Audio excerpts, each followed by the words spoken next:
Good morning, good evening, or good afternoon, depending on what side of the pond you're on, and welcome to an extra special edition of Across the Pitch.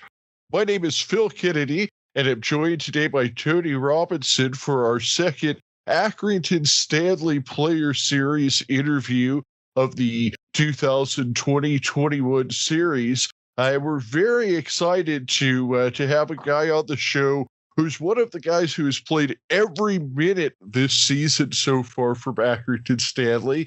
He came over from Bournemouth on a 2-year contract, so we're going to be seeing him with the Reds for at least the next 2 seasons. Welcome to the show, Matt Butcher. Yeah, no, thanks for having me. Really excited to be on. Well, we're excited to have you today.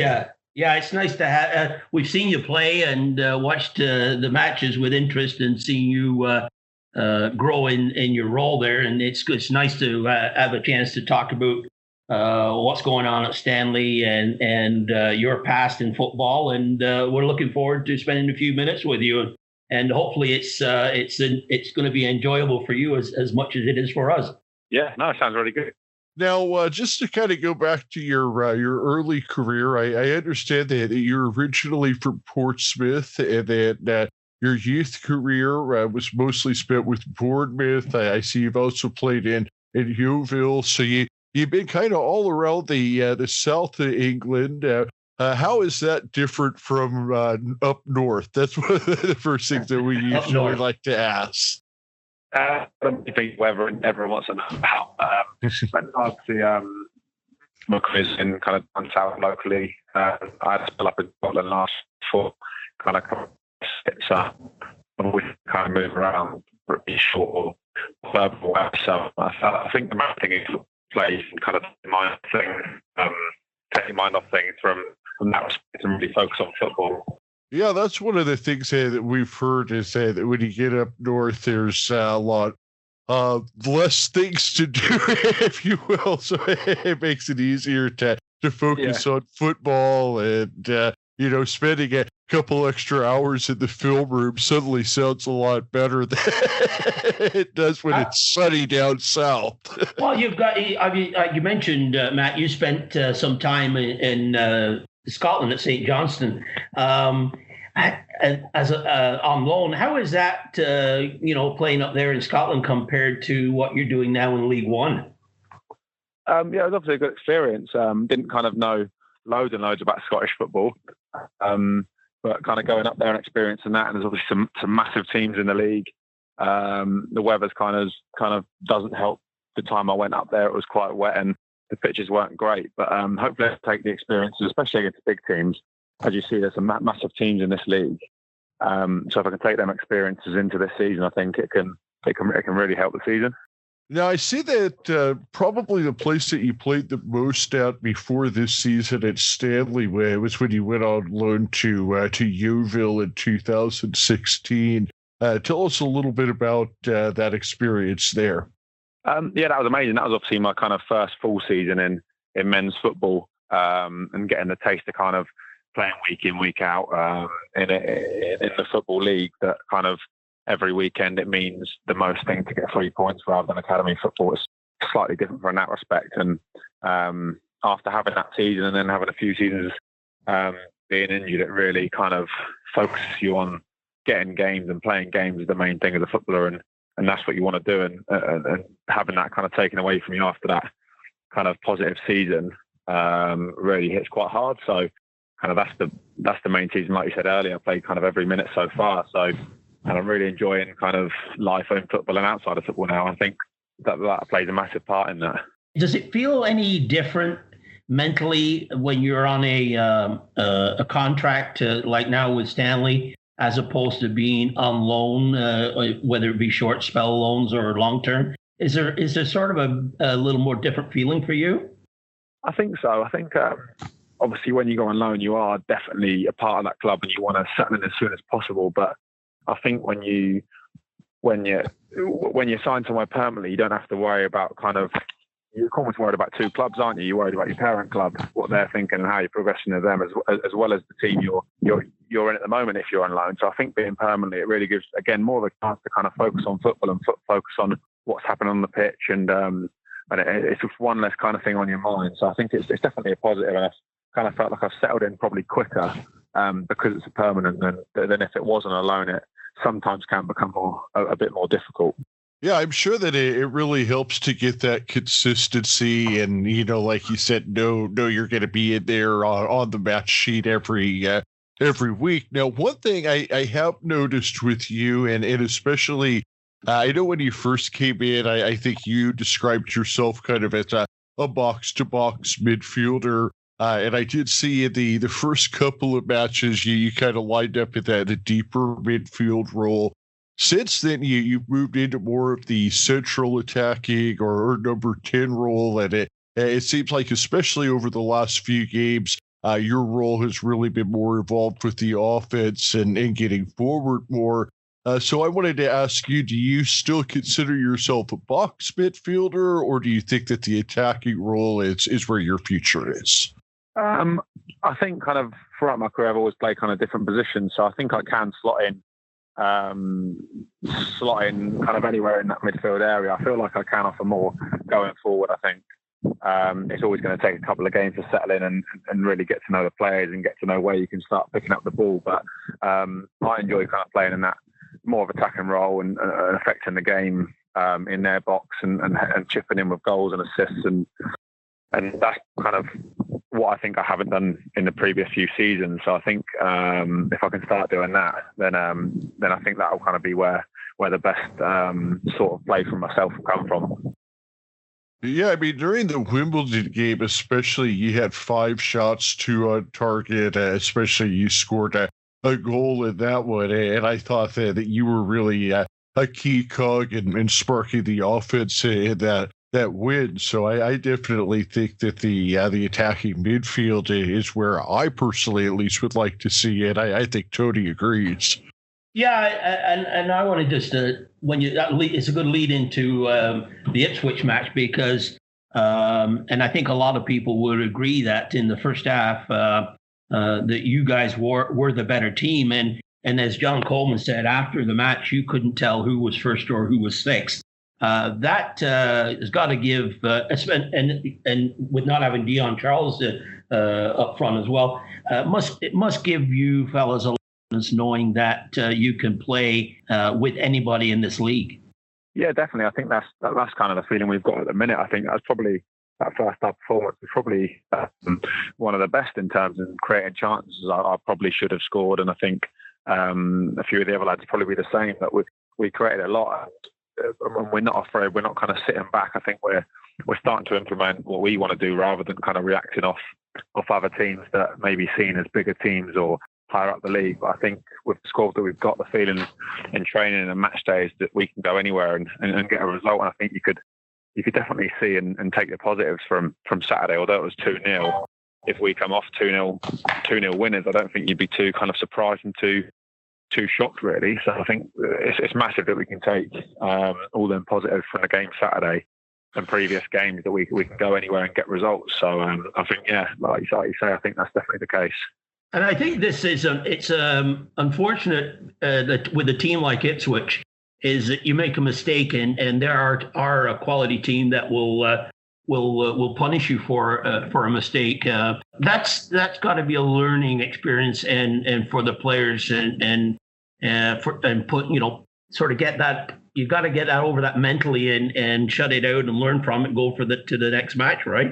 Yeah, of course. I think we had a little chat after the game, and when we were kind of saying that when we are playing these teams with kind of the quality that they have, when we are on top and we are getting chances, we have to kind of make it count, because there's always going to be a time in the game when they're going to have individual bits of quality, or if we make a mistake, we don't want to have to kind of rely on them not scoring. I think when we're in positions where we are getting loads of the ball and loads of chances, the thing we kind of took from the game is we need to take them and need to take advantage of the situations where we are dominating, which we probably would do on Saturday. That was the only reason really why we didn't come away with anything.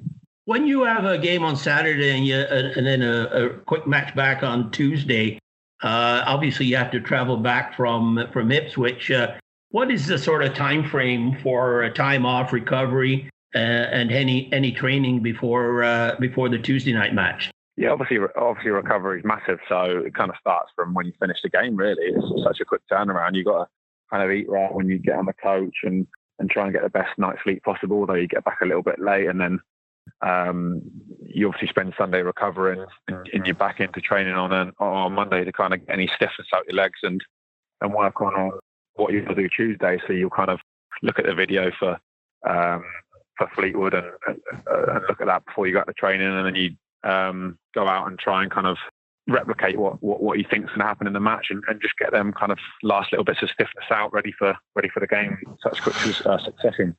Before we move too far onto Fleetwood, I did want to go back to the Ipswich match a little bit, and especially some of the things that you were talking about with creating chances. I had mentioned the 5 shots at 2 on target against Wimbledon. In Ipswich, like you mentioned, you weren't able to find the back of the net. You did have 4 shots at 2 on target. The other thing that I noticed is that you drew 3 fouls, which was a season high for you. So, I mean, that's a lot of chances that you're creating. I mean, if you're drawing fouls, that means that the other team is having to kind of do something they don't want to have to do to slow you down. The other stat that really caught my eye is mine and Tony's favorite stat in the world is shot percentage. We look for 40% because we think that 40% kind of puts you into that range where you're not taking too many shots from distance, but you're also not being over selective. Right now, you have 15 shots this year, 6 on target. I did the math on that, and you hit 40% on the nose. So I think you're doing a pretty good job in terms of creating your chances. Yeah, I think obviously that's something that I want to keep doing as well. I think I kind of back myself from shooting from range as well as kind of getting in positions to finish. So if I can kind of keep getting in positions and kind of, like you said, mate, getting fouls, I think that's another opportunity where we can maybe put a quality ball into the box for a lot of guys in the team. We're a very tall team. I think we looked at it Saturday, and when the fouls come up and you look in the box, you wouldn't want to defend that. So I think the fouls thing as well is definitely good because, like you said, they're in a position that they're going to have to make a foul rather than running forward. So it shows you're in good position as well. So if I can kind of keep that up and probably start converting the shots that I do get on target into goals, then obviously you can see the potential for kind of goals and affecting the games. Yeah, I mean, especially in the central midfield role where you're at, if you're drawing a foul, there's a good chance that's going to be a free kick in a dangerous spot.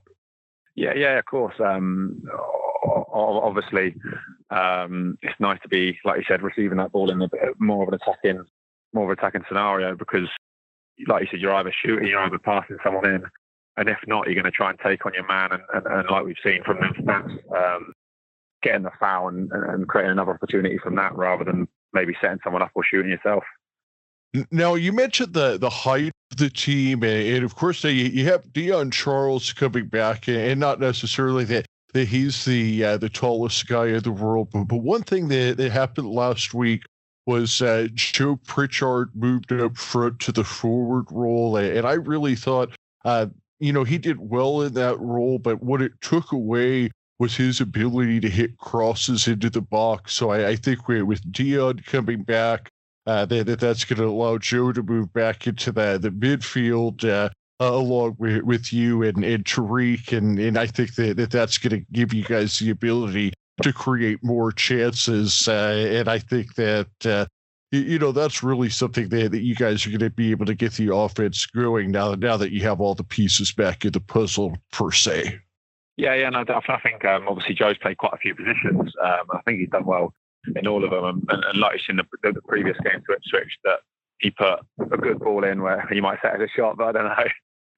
That ended up going in the back of net and then set up the next. So you're right, he is definitely very dangerous when he gets the ball out of his feet, and you can always rely on him to put a quality ball into the box and create danger for them, really. One of the things that Phil he likes the stats he like is the crosses into the box, and one of the things that I've noticed this year is the wide men are getting long balls from the opposite center backs, and the long crosses pass over to and the one that led to Joe Pritchard getting his goal. I mean, there've been some quality passes coming from those guys, and they are a tall group back there. And Nottingham coming in certainly is not going to hurt that back line, is it, Matt? No, definitely not. Especially with the system we play, kind of the three centre backs and the two wing backs. The opposite wing back, if you like, is always kind of that out ball, and we found them getting some great areas with some great space and time to deliver kind of some quality balls. So I think if we can keep getting the ball out to them guys, we can feed off a lot and centre right and start picking up the ball in more dangerous areas. So I think that definitely helps. John Russell made his first start the other day, and he seems to be a player that seems to fit in really quickly, especially just coming late in on loan. Yeah, definitely. I think as kind of soon as you come in and you've seen the quality he's averaged, he's looked really good since he's come in, and also he's a really, really good guy, and he's settled into the group kind of off the pitch very well as well. I think no one's got a bad word to say about him, and it's quite a good group to come into. So I think anyone coming in, as long as they show the right attitude and work rate like he has, then with the ability, he's going to kind of come in and help the team, really. Yeah, I think it's really been impressive how all the pieces have fit together so quickly with not only yourself, but the loan players and other new signings. And I know that Tony has a list of some fun questions that he's going to ask you here in a moment. And then after our fun questions, we're going to talk about the Fleetwood match. But I did just have one question left that I wanted to ask you before we go to that. And one question we like to ask is who you think the strongest opponent that you've played against so far this season is. Is it Ipswich, or was there another club that stood out for you? It's a bit of a difficult one. I think a lot of teams I think Ipswich are probably the most ruthless, like you say, kind of when they had the chances, they took them. So from that respect, it'd probably be them. Although I think, again, that was probably one of our best games, and we created a lot of problems. I think that's probably the biggest game we can build on from this year, because even though we had all the quality, we didn't come out with the result we thought we deserved. So probably Ipswich, from the respect of showing us the most kind of that we can improve on in the season and where we can really pick up some points. So I think Ipswich from probably the most ruthless point of view. Before I get to the rapid fire, Phil, which believe it or not, we haven't done it for a while, so I had to get the dust off these questions because they haven't been used for a while. But one of the things that when a new player comes in, and when you talk about Accrington Stanley, it's not known as a glamorous team. I mean, people say they overachieve, and why? What was your decision, and why Accrington Stanley? I think talking to the manager and Jimmy before I signed, everything that kind of I wanted to kind of implement from my play, they were kind of looking for. So I kind of asked what midfielder they want, and everything they said kind of fit their mould, really. And obviously my agent knows them well, and we've both seen them play, and they've always played good football. And I think that can be the thing that's going to help me kind of play at my best. The kind of style of play aspect from it was the main thing that really attracted me. I think they've always kind of played good football, and kind of the squad. Looking at the squad we've got at the minute, it looks really strong. So it kind of all just fit, and it all seemed like the kind of not stars were aligning, but everything was in place to really go and build on it, and hopefully put in some good performances. And a lot of players that when they come, it's an opportunity that John Coleman and Jimmy and John Doolan, they give players, a chance really to prove themselves and to perform. And the opportunity's got to be, when you've been out on loan for several places, just having the opportunity to play first team football day in, day out, it's got to mean something. Yeah, and that's been massive for me. I think I've had a taste of it at Yeovil, and then I had a few injuries where I didn't play for a few seasons. So I think that was another thing that was massive and so important, that I was going to go in somewhere and have a good chance of kind of playing and proving myself. And hopefully I can continue to do that and stay in the team. And ultimately that's the best thing as a professional, to come in and do your job on a Saturday. So yeah, that was another massive aspect for me. Not missing out football this year, and kind of doing what I love doing on a Saturday. It's been great so far. I don't know if any of the other players who've been on the podcast have mentioned we do a little bit of a fun questions. Just it originally started out as a north-south thing, and we just kind of throw some fun questions. There's no right or wrong answer. No points awarded, no buzzer, no prizes. So anyway, we call it rapid fire. We'll just ask you some quick questions here. We'll start off with an old music question. And some of these have been north versus south, but really now I think, Phil, we're all over the map now anyway. But first question, Beatles or the Rolling Stones? Beatles. Mushy or garden peas? Or parched. We have three options now. It's mushy garden or parched peas. Oh. Yeah, got to be garden, not mush for me.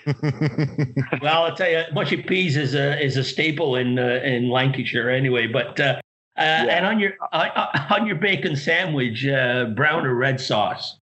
Red sauce. And if you were to have a full English, and obviously you can't do this all the time with training, but if you to have a full English, would you try it with, or would you have it with or without black pudding? Without.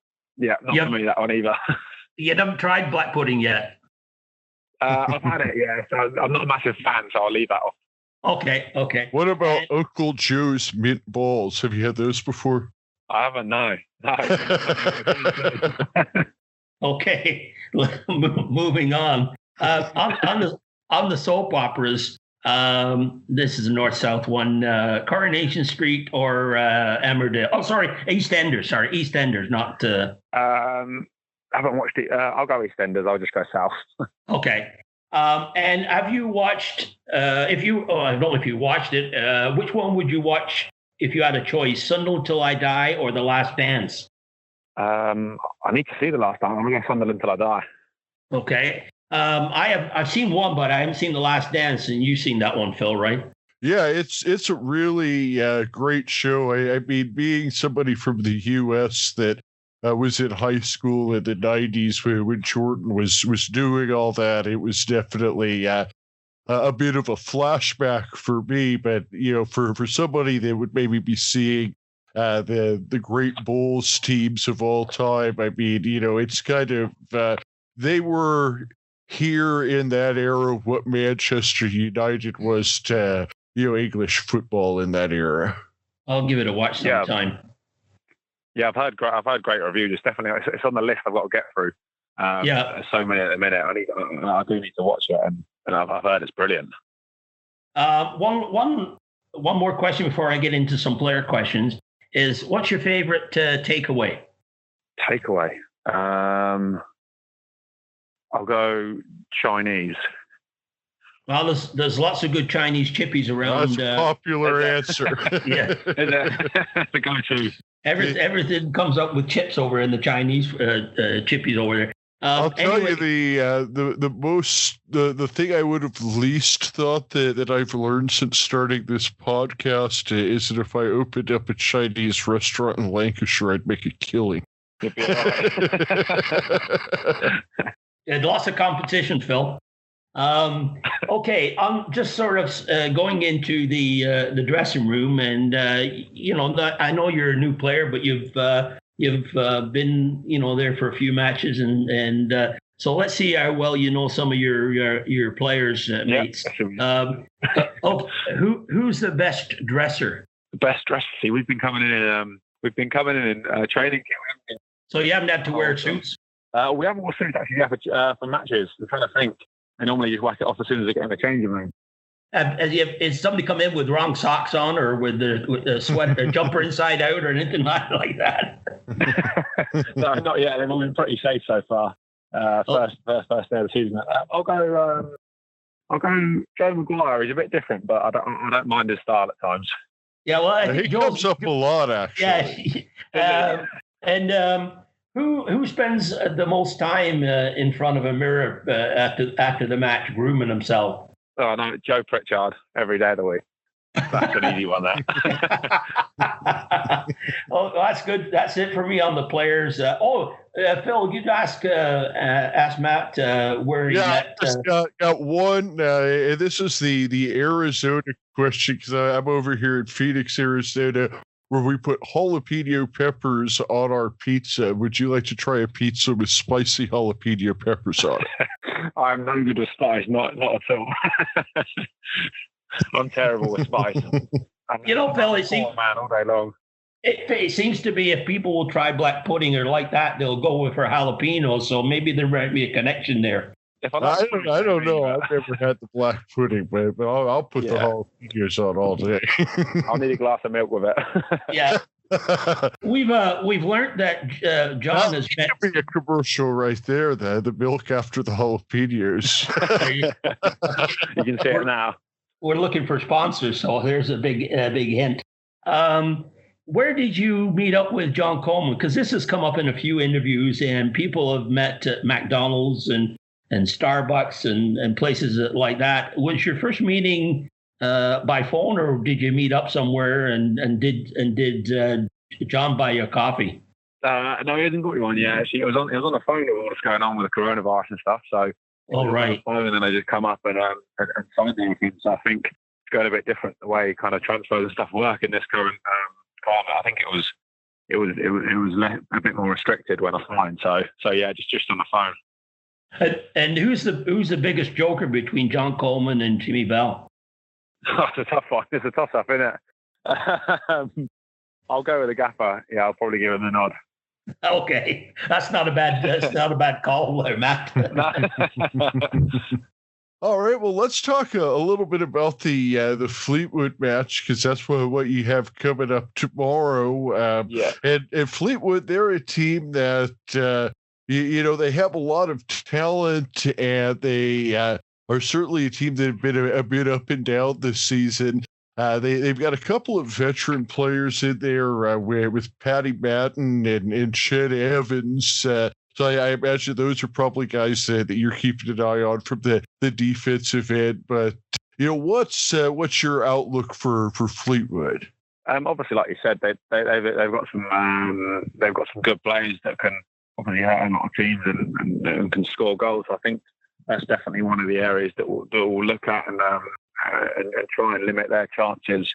But I think kind of if we can focus on ourselves and put in a performance probably like Saturday and create them chances, then it's all about can we take them and can we take advantage of that spell and kind of look at our own performance rather than worrying too much about them, although they have definitely got threats. What about Callum Camps? He's kind of your counterpart in the central attacking midfield, if you will. Yeah. So I'm sure that he's a guy you've been watching film on. What do we have to watch out for with him?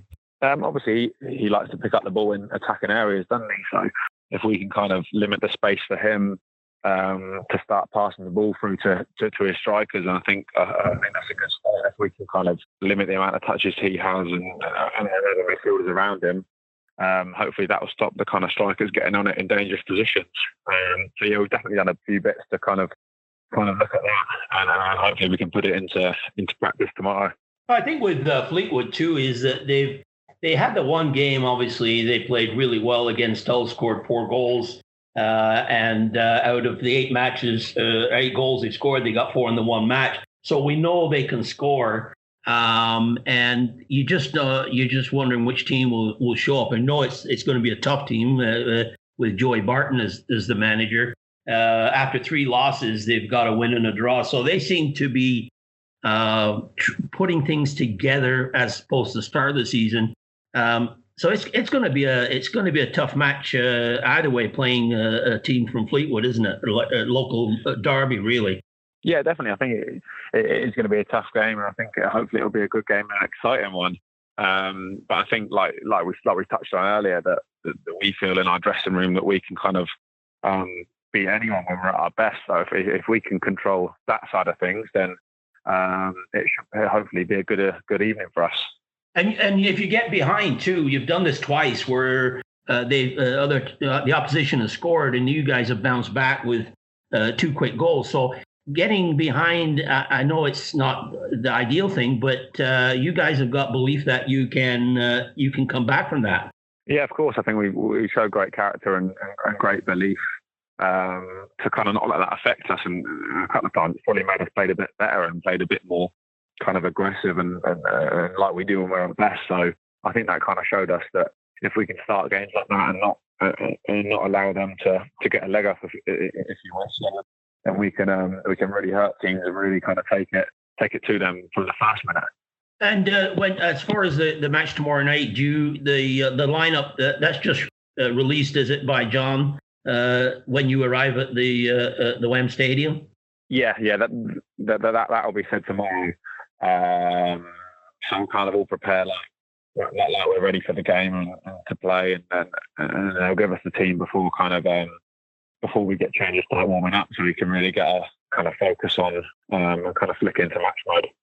Well, you've got with Sangara and Sean McConville on the verge of coming back. There's going to be it's not only tough to make the starting lineup, it's going to be tough to get on the bench too. So that's going to give it's good competition, I guess, for players like yourself, right?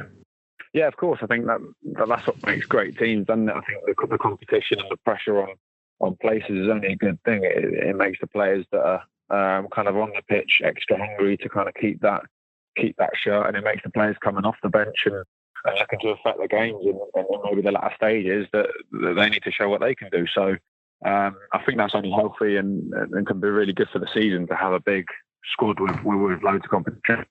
Now, Matt, I got one last question for you here before we wrap up. And before we do wrap up, and I ask this question once again, I just want to thank you so much for taking your time with us today. We appreciate it. Yes. But the last question that I had for you here, now I know that Sam Findlay was suspended at the beginning of the season, so you didn't get into any game day matches with him, but I'm sure you got to know him in training and around the team a bit. Of course, he's moved on to Fleetwood. His first game back is going to be against you guys tomorrow. He's gone on record to say it's just another match. Are you buying that, or do you think he's going to bring a little extra tomorrow? I think it's hard to just say it's another game. Obviously, I think he's going to kind of want to do well and want to have a good game because he spent obviously a lot of time there and have some good memories. So I think it'll be good. Kind of going back, I think it's always good to play against your previous team. I think you're always that little bit kind of more fired up. So we'll see. I think he will be looking forward to it. Does it give you anything a little extra if you're going against a guy that you played with before, where you kind of want to show each other a little bit of something on the pitch? A little bit. I think it all goes. Any kind of previous friendship always kind of goes out the way, goes out the window a little bit as soon as the first whistle kind of goes and you go into game mode. You kind of forget about anyone on the opposition team, and you just got to affect what you can do. And then kind of when the final whistles blows, there might be a couple of chats and a few people saying low. So, but during the game, I think you can't kind of let that creep too much into your mind. You just got to focus on the game in hand and the player you're up against rather than the person behind it. Well, I think one of the things is that unfortunately you've in all the games you played at the Wem Stadium, you haven't had the opportunity to play in front of the home fans. They're not the biggest crowd by any means, but they're one of the most passionate, noisy fans. And the drum gets going in the Clayton end, and the ultras get singing, and they almost are the 12th man. And let's hope the fans can be to some degree back in cheering you on, because I know a lot of people will be interested in watching you live as opposed to be on iFollow. And I'm sure you'd be looking forward to having that sound of the fans cheering you on. Oh yeah, I can't wait. Obviously, I heard a lot about it. Everyone says the same thing. That all the supporters love their football and are so passionate. So I think that's the best memories of football. Kind of growing up, going to watch football, kind of being a fan. Like that's what makes you fall in love with football. So not having that is obviously a real shame, and I just hope that can kind of go back to some sort of normality as soon as possible, really. Yep, absolutely. Because like they keep saying, it's not football without fans. I mean, it's great for Tony and I to have the iFollow over here in North America, because it's not like we could just take a drive to the Wham Stadium. But for those who can, we need to have that Clayton End rocket again as soon as possible. That the Stanley Ultras in there, because just even streaming it on iFollow over here when that stadium is full. 2,000 people at the Wham Stadium and make as much noise as 30,000 at Old Trafford. Yeah. Obviously, I've heard loads about it, and I can't let that happen again. Obviously, there's nothing better than kind of celebrating a win, seeing all the fans, and seeing how happy it makes them, and that really kind of gives you a lot of appreciation from them as well, because obviously they've had a tough time not seeing it. Obviously, it's a massive part of their lives and everyone's life being a football fan. Hopefully we can just get back to that. I said before, really. Yeah, I mean, I was scheduled to be over in England for September, October, and I would have been at tomorrow night's match against Fleetwood. But like Phil says, we have to watch it on iFollow, which it's nice. It's nice to watch the game, but I'll tell you, even on a cold Tuesday night in Accrington, I'd rather be at the Wham Stadium than sitting in a warm house. But anyway, we wish, from my point of view, and I'll let Phil finish up too, but we certainly appreciate taking the time. It's been a pleasure chatting with you, Matt, and thanks for signing for Stanley and continued success. Yeah, no, thank you very much. Really nice to obviously meet you guys over the phone. Hopefully it can be in person one day, sooner rather than later. Yeah. Yeah, absolutely. Well said, Tony and Matt. Yes, we look forward to seeing you score lots of goals at the Wham Stadium, and we definitely want to get over to England and see you do it in person soon. And I just wanted to I'm a big stats guy, and so there was one more number that I wanted to compliment you on that I didn't get a chance to earlier. And that's what I was looking at, is I see that back in 2016, when you were with Yeovil Town, that the one number that you probably wanted to improve on a little bit is that you had 8 yellow cards. Well, you haven't had one all season since, so I'm guessing that's something that you're proud of, and it just really shows the growth and maturity in your game. Yeah, I think so. Obviously, I think the positioning and kind of my overall game's kind of, like you said, matured a bit. So you're not finding yourself in them positions where you have to make a foul. So I think it's obviously a positive, and hopefully you're in jinx it for tomorrow now. Yeah, well, blame Phil on that. Yeah, it's my fault. Well done, Phil. Okay. But yeah, absolutely, Matt, and thank you again for your time, and looking forward to hopefully a win tomorrow and lots of wins for the rest of the season, and hopefully we can do it again in the future. Yeah, no, really enjoyed it. Thanks very much for that, guys. Appreciate it. Our pleasure. And we like to finish up with an odd Stanley odd, so let's go on 3. 1, 2, 3. Odd Stanley on. On. Cheers. Cheers. Cheers.